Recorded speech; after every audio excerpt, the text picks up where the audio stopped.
This week's guest had a childhood dream of becoming an astronaut until she realized that there was a lot of math involved. And then she moved into her love for curiosity and creativity in a different direction with making music and learning then how to record.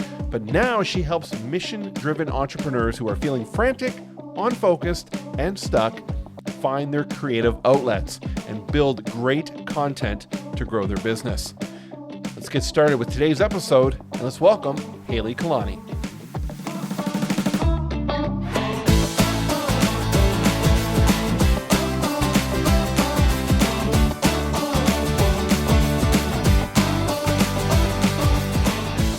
All right, on this episode, I am joined with Haylee Kalani. We're going to be talking about quite a bit of stuff today, but we're also going to be focusing on why you should never settle for less and learn how to live life like there is no tomorrow. Haylee, thank you for joining me today. Thank you so much, John. I'm stoked to be on the show and just have a fun conversation with you. Yeah, absolutely. And when you booked the show, I checked out your website. A lot of the photos on there, you seem very fun. And then your bio talks about how, when you found out that becoming an astronaut involved a lot of math, and that first opening line was like, I got to ask that question initially about, were you seriously considering becoming an astronaut? Yeah, I was seriously considering becoming an astronaut. That was like my childhood dream, just going out in space. It was so fascinating to me. And then that was pretty short-lived. I've always been interested in, not astrology, astronomy, and space and all that stuff. But as soon as I found out that it's going to require years and years and years of school and lots of knowledge about science and math, I was like, you know what? I don't know if that's exactly the right career path for me. Maybe let's see where else I can dive into different worlds, but maybe in my own head. Yeah, for sure. And I mean, where are you now? What are you working on? Where did this life take you? Oh my gosh, it took me lots of different directions. So as I was a kid, like I said, I was always really creative. I was very introspective. I liked to think a lot, and that left me a lot of time to come up with crazy ideas. And so I loved a lot of art projects and stuff like that. And as I got older, that channeled into music. I was obsessed with music. For a period of my life, I was in this. It's like an organization called the School of Rock, not the movie, but there's like an actual School of Rock, and it teaches kids how to play like cover songs and stuff, and you actually go on stage and perform for people. And so I did that for a period of years, and then throughout high school, I was like, you know what? I don't know if I really want to be on stage. I think I want to be behind the scenes. And so I got really into the audio engineering portion of it, the creation behind everything before it goes on stage. And so once I fell into that rabbit hole, it kind of clicked. I was like, you know what? I think this is what I want to do for the rest of my life. And so I told my parents, and I was working towards it. And, junior, senior year is when everybody's saying, hey, where are you going to go to college? What are you going to do? Where are you going to go after you graduate? And I had no idea, but all I knew was I wanted to be music. So I found this recording studio called Robert Lang Studios in Seattle, Washington. And they had a audio engineering program, like certification program outside their studio. And so my parents made it happen for me. I was super grateful for that. Graduated that program, learned everything I needed to know about audio recording and everything. And eventually, after I graduated, they hired me on as sort of an intern audio engineer. And I met so many incredible people that were so talented but couldn't make a dime off of their music. And that was myself included. I wasn't really making any money, at least not enough to really sustain a fulfilling life. And I was like, that frustrated me, and it frustrated me to see other people in that same position. And I just kept thinking, God, if you could just craft either a message or something and put it in front of the right eyes and ears, they would fall in love with your music. They would become fans for life. And that led me into a snowball of this whole social media realm of content creation, all that. And so I actually started out by doing a course online, and I was I fell into social media management. I knew I didn't want to work for anybody else. So I was like, you know what? I'm going to start my own business. I'm going to do freelancing and I'm going to help people with their socials. And it was cool. I you know, learned a lot in that process. It was a lot of trial and error, but it felt like something was missing. There was something out of alignment and I didn't know what. And I figured out that it was the idea, like the creation portion of the actual content, like everything that goes on inside of the head before it comes to life. And that's when I shifted and put it into more of how do I help somebody become the most creative version of themselves so that when they do create content, it automatically oozes their personality. It clearly explains their brand and attracts the right people who want to essentially get into what they're offering or their music, or now I help service-based entrepreneurs, and so giving them their feet wet into this world of helping other people. So it wound up going full circle and me wanting to help people help more people. It's very interesting, and a lot of times people have, they know their industry, they know their service field, and when it comes down to take that knowledge and turn it into content to help grow their business and their person themselves, they they kind of hit that roadblock, and I don't know if it's just a mental block that they have, or they just don't have the confidence. And so, how do you help people become that highest version of themselves so they can take that and grow, not only just professionally but personally? Yeah, I'm so glad you said that because you're so right. It is this mental block. And even with confidence, it's again sort of the same thing. If it's more so we're blocking our own success essentially. And what I find is that even though I myself have been always very creative as a kid, um, I think everybody has a very strong creative side to them. It's just that creativity is a muscle, in my opinion, and it's going to atrophy if you don't use it very often. And so through school, through work, through life, that ability to be creative and just almost outlandish sort of gets suppressed. We're like, no, just do what you're told, stay within the lines and do all that. And so it's really hard for people to break back out of that and start using their creative muscle again. So the main thing that we usually try and figure out is, well, what's within your zone of genius that you're going to feel a little bit more comfortable experimenting with or even playing with. So, what I find is that people who are, let's say, they are a personal trainer, let's just say, and so they've got so much knowledge on the physical body and working out and maybe nutrition and all that. And approaching content from a creative standpoint, really creativity isn't necessarily the creation portion, but it's about thinking differently. And so if we can come at it from a perspective of, okay, which platforms, first of all, are your audience on, get all the ducks in a row that way. And then look at it from a perspective of, okay, how can we take what's already here and just look at it a little bit differently. So if it's a personal trainer and they're specializing in let's say muscle gain. Everybody talks about weight loss, but we'll flip the script. We'll go muscle gain. And they are talking to people on LinkedIn because they want to help business owners or something. A lot of times we stick to the basics, or we stick to what we're really comfortable in. But if we can brainstorm, and the way that I like to teach people how to brainstorm is to actually get bored.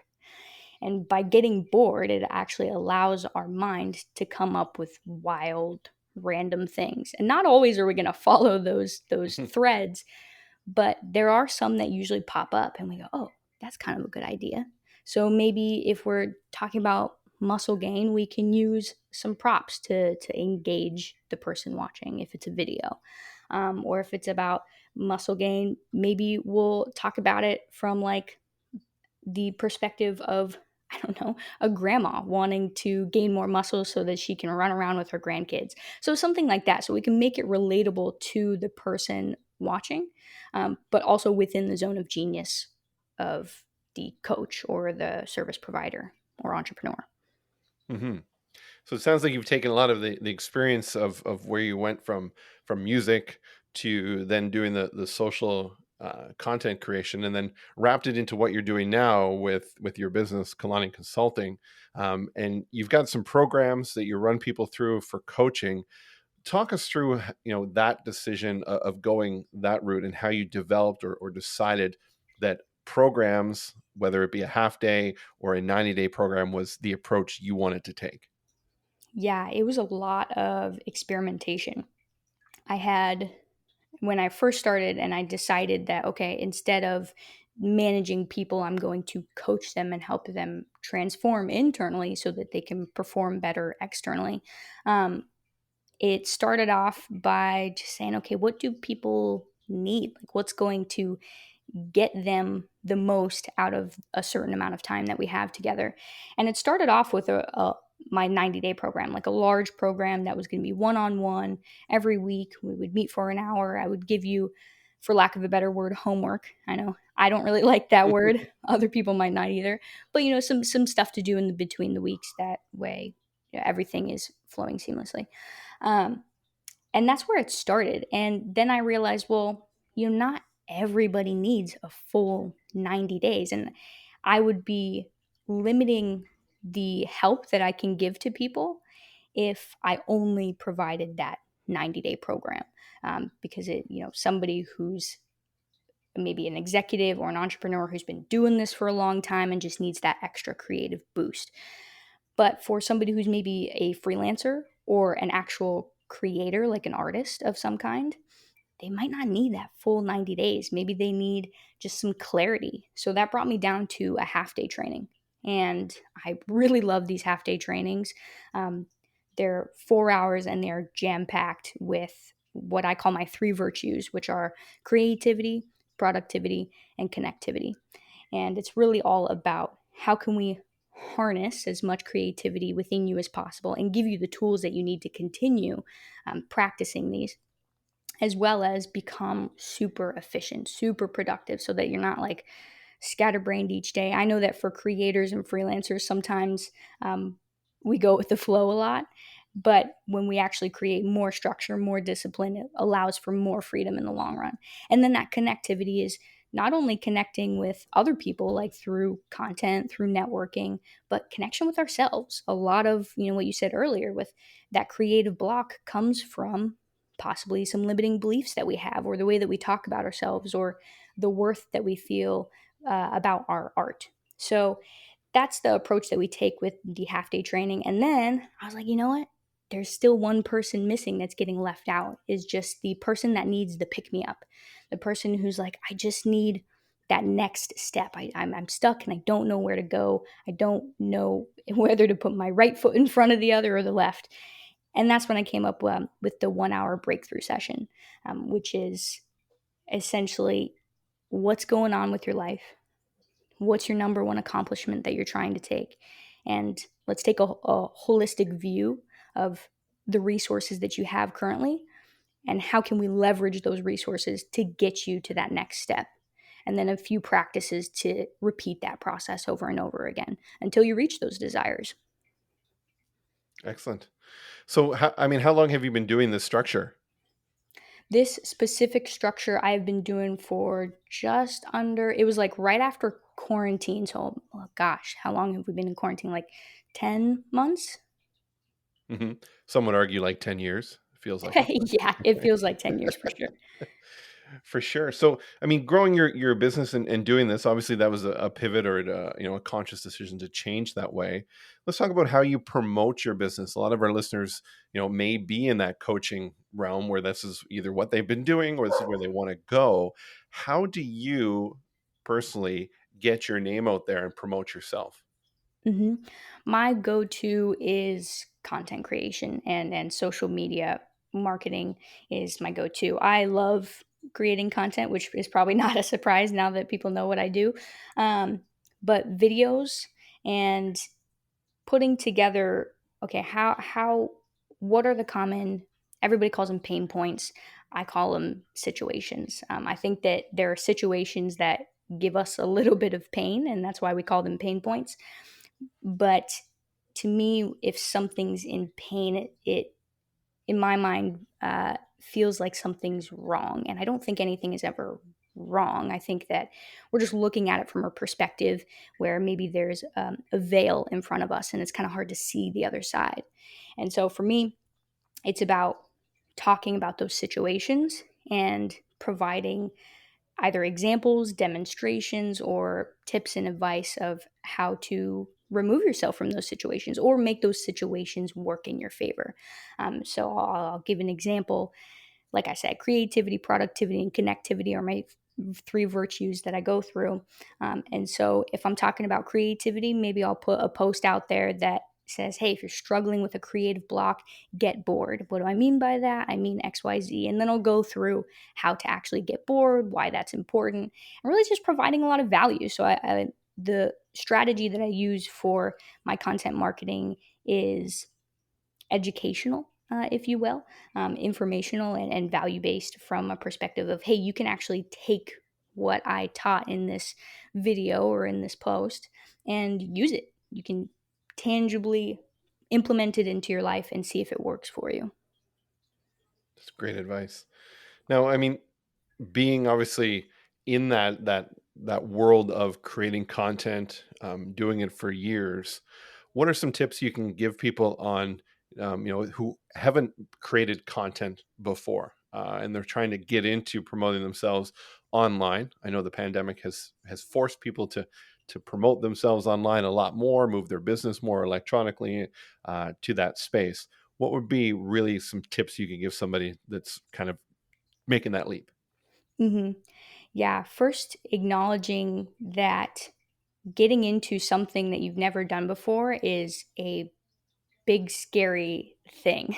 And for a lot of people, it's like I said, it's scary. There's a lot of fear behind that, and there's a lot of questions like, well, where do I even start? What am I going to talk about? What equipment do I need?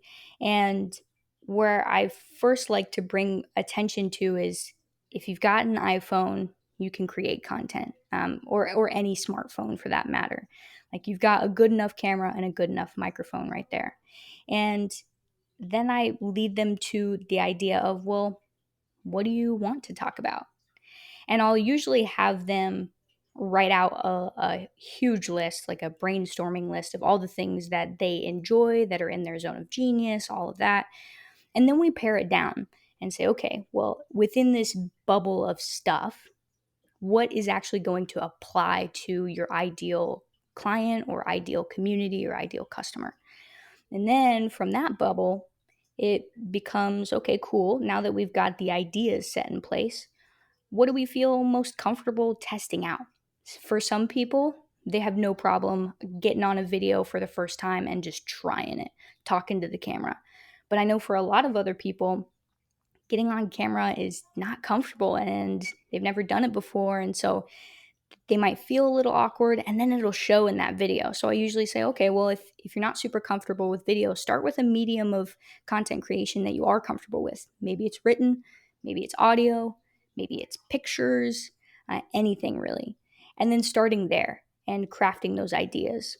A lot of the time, if it is video or if it is audio, translating the idea to the actual verbiage can be a difficult task. So a tip that I would say is frame it as a question, as if somebody was asking you a question, and then you're able to sort of riff off and answer it, so to speak.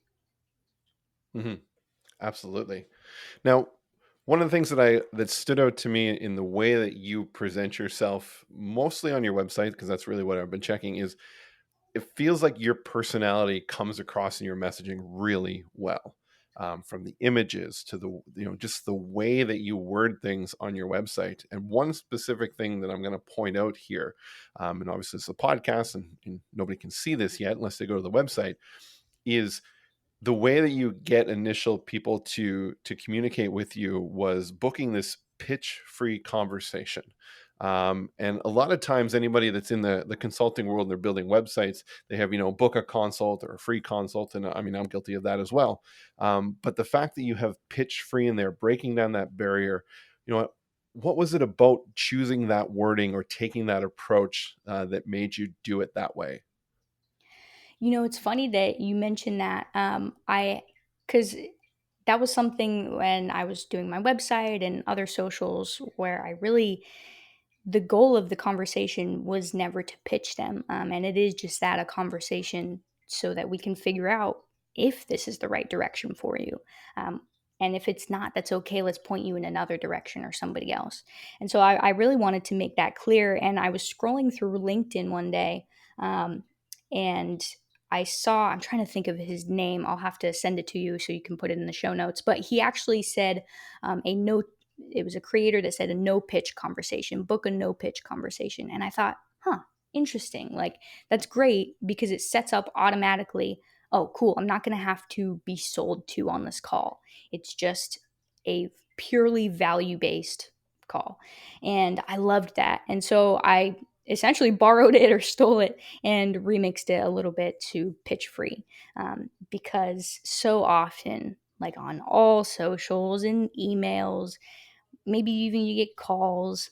We're just constantly like bombarded with people trying to pitch us stuff when they don't even know if it's going to work. They don't even know like our whole story. And so that's where that came from, as far as making sure that it was clear that it was a pitch free conversation. I love that idea. And, for years, I'd follow Frank Kern as one of the content creators, and he's always said a line that stood out to me is, the best way to prove to somebody that you can help them is by actually helping them. Yeah. And I mean, to get in a conversation where they know, there's not like a program that you're going to push on them at the end, or have to buy a product, or even just hold back, information until they become a client. Really, it's like two people just sitting down for coffee and just talking about life, and that if you provide them the value, they're probably going to say, hey, what's the next step? Like, could we work together? Right? Let them sell themselves to you. Right? Yeah, exactly. Exactly. And most often that's what happens, right? And sometimes it'll be a conversation and we'll get to chatting and we'll find out, oh, you know what? I don't think this is actually the best fit for you. And I think that it's so common with people who have to, sell over the phone, like sell themselves essentially, with coaches or service providers, where we get tripped up. Maybe it's a money mindset thing, and we're like, oh, I got to get them on as a client. And maybe from the outside, as you look at their socials or they come in as a lead, and you're like, oh yeah, they would be a perfect client. But then throughout the conversation, maybe you find yourself being like, trying to fit them into your program rather than it naturally being a fit. And when that happens, I've learned the hard way of like, no, no, no, no, no. If they're not a fit and they do wind up in your program, either they're gonna regret it or you're gonna regret it, or both, Mhm. because maybe they aren't as inclined to actually do the things that you're teaching them, or maybe they just don't have all the certain tools in place or ducks in a row that they would need in order to really maximize the results that you're trying to provide. Absolutely. And one of the things that I've found when talking to the people that I work with, consistently year over year, is you really get to know them as a person. And that's where, when I look back on, what makes a great client, it's those people that you can relate to and you can connect with. And when you're going into a consultation that is focused on selling at the end, that's what you're focused. You're not focused on getting to know them. But this approach, if it's about getting to know them, you can feel whether there's a connection there or not, and you can go on your intuition. One of our guests in I think 2 episodes back, we were talking just about that, is about intuition, and just following that, what we would call, our gut instinct, that maybe this isn't a right fit, and no is probably one of the most powerful words in sales, right? To know that they're not a fit. It's not I don't think it's an insult on them. It's not an insult on you. It's just that, it's not either the right time, and maybe you can always direct them somewhere else. And that's one of the things that I've put in my business is I don't ever want to leave somebody go without giving them something of value in there. So either it's like, here's some things you should work on until you're ready, or here's somebody I can recommend to you that way. Yeah, exactly. And you'll know when it's the right fit too. Like you said, it's that gut feeling or your intuition, and it just feels right. Mhm. And usually, I would say 9.5 times out of 10, if it feels right, it is right. And they do wind up becoming a client. Absolutely. So your website is hkalaniconsulting.com. We'll put it in the website. And obviously people can book that pitch-free conversation. And there's also on there, if I can find it, I was just scrolling by it there, this get a complimentary lifestyle look. Just before we go, explain what that is just a bit. Yeah, it's very similar to that pitch free conversation where we just kind of talk about what your life looks like currently, business and just your personal life, and how we can make it a little bit more efficient for you, have it flow a bit easier. So if you're feeling a bit overwhelmed and stressed, maybe through work, and it's taking a toll on your personal life, maybe you feel more drained at the end of the day, maybe you just don't have as much energy to give to other people, whether it's your partner or your kids, whatever. We just look at that and say, okay, what are a couple things that we can tweak, or what's something that you haven't tried before that might actually aid in you feeling more energized, more aligned, more productive. And so that's what that lifestyle look is like. Excellent. Well, Haylee, thank you so much for talking with us today and sharing your journey with our listeners. And I know I've got a lot of value out of the way that you have formulated your business and taking those learnings along with it. So again, thank you so much. Yeah, thank you, Sean. I really appreciate it. Had a good time.